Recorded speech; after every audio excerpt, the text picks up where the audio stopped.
Hi friends, welcome to Delta news.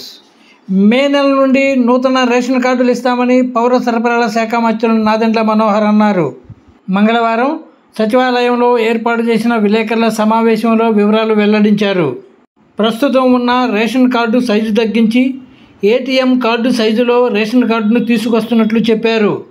EKYC చేయించుకునే వారికి ఈ నెలాఖరు వరకు చేయించుకోవచ్చని చెప్పిన ఆయన మే నెల నుండి కొత్త రేషన్ కార్డులు అందుబాటులోకి తీసుకొస్తామన్నారు.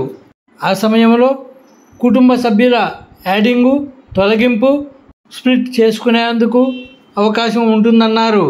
క్యూఆర్ కోడ్ వంటి అధునాతన అంశాలతో పాటు కుటుంబ సభ్యుల పూర్తి వివరాలు కార్డు వెనక వైపు ఉంటాయని నాదెండ్ల మనోహర్ వివరించారు.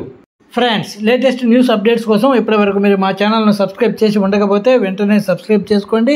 అలాగే మీకు ఈ వీడియో నచ్చితే లైక్ చేసి నలుగురికి షేర్ చేయండి ప్లీజ్.